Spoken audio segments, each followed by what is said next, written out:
That should be the first thing you consume so that it facilitates a certain easy passage of food.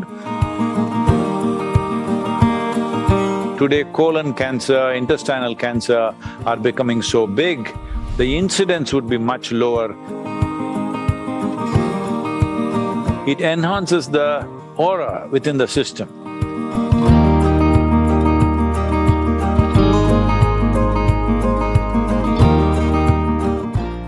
Sonia from Jodhpur says that, ghee has always been an integral part of our food traditionally. But given our sedentary way of living, does it make sense to continue with it in our food plan, or should we drop it?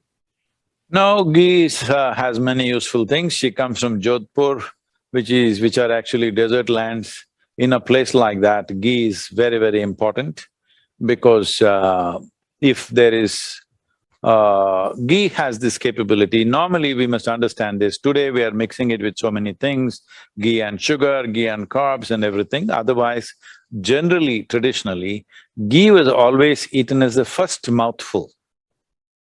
The idea is, she comes from Jodhpur and if she's eating dal bati, well, it's soaked in ghee. There is no way you're going to eat this dal bati without ghee. It has to be soaked in ghee because the roughage of the cereal is such, without ghee, it's very hard for the thing to go through.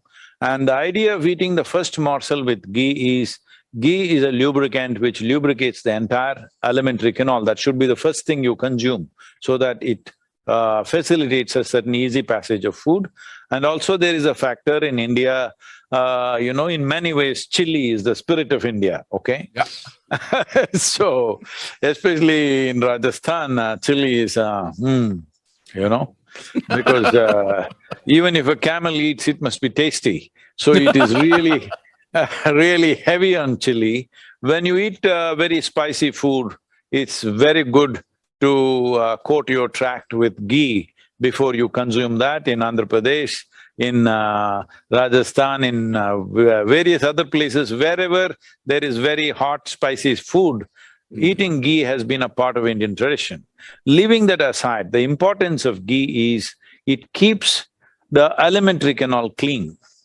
See, one important aspect of being physiologically and psychologically healthy is you must have a clean colon. If you go to an Ayurvedic doctor or a Siddha Vaidya, if you have any kind of problem, even if you say you're mentally disturbed, first thing that they do to you is you have sleepless nights, first thing they do to you is to purge you. Because a clean colon is vital for all these things. So one who consumes ghee in a proper manner, that person's colon will always be clean because nothing sticks there, nothing stays there for long periods of time. Today, colon cancer, intestinal cancer are becoming so big. I would say it is not that you can prevent this absolutely, but the incidence would be much lower if there is a certain amount of consumption of ghee.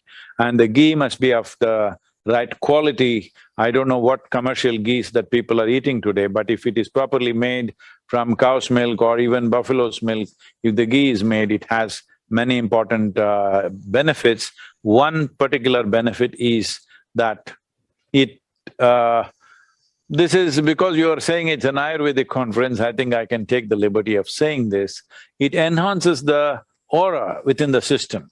The cellular aura will go up and you will have a higher sense of aliveness in the system, which becomes visible in the way you are to people. It's not just by eating ghee. At the same time, if you eat ghee and carbohydrates together, if you ghee and sugar together, then it adds as fat. But if you eat just ghee or just with a small morsel of food that you eat ghee in the beginning, then it works more as a lubricant. Body's ability to digest ghee is very low when ghee goes in by itself. But when it is mixed with something else and goes, it tends to add fat. So in terms of sedentary life the question had, the sedentary life issue, that is relevant only when you're mixing it with sugar and carb. Otherwise, ghee does not make you fatten up in any way. It works more as a lubricant in the alimentary canal.